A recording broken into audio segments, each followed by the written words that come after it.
we decided that my wife at the time, she was working at quite a high pressure IT job, and she wanted to be home with the kids. So we started to look at me doing something else. Yep. Yeah. So then I found a franchise, and that's another chapter. Franchise to buy, and yeah, that's how I got into there. Yep. So you started the franchise. You sold the franchise to start. All right. So what it was is I was the first franchise of this group. Yep. I'll just have a sip of water.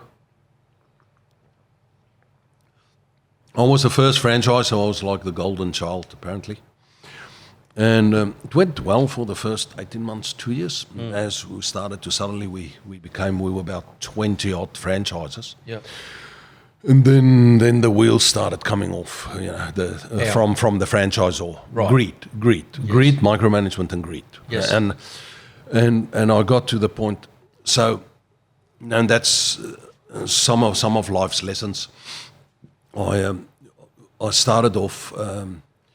It went really well, and they asked me to actually take over the termite work from the owner, and they asked me to get more employees on. So I had at some stage 3 employees.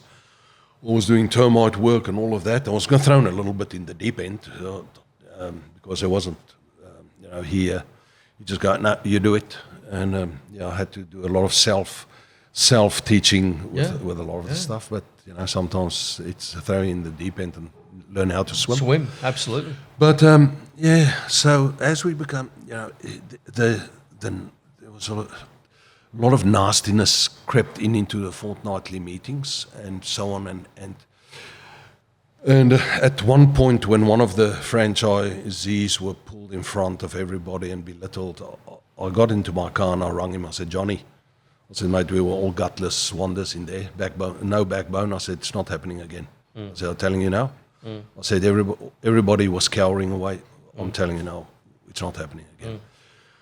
And then not too long after, some of my employees resigned.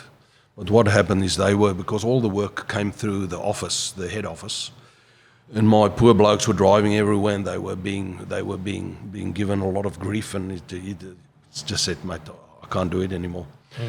So, but what it was is they sold more franchises and they needed my clients. Right. And so in the end, there was a phone call between me and the owner, and there was and it escalated to the point where I said, mate, I said, I'm fielding 5-6 phone calls every morning from franchisees trying to keep their motivation and their mental health going because of the way we all get treated. So we're not franchisees, we're glorified employees, but an employee can take his things and walk away. Yes. We've all invested our money out of our homes for our families in here. Sure. And we basically beholden to all of your crap. And I got home that night and my wife said to me, you better come and have a look at this email. And yeah, it was I was the pig in the fairy tale. Yes. Yes.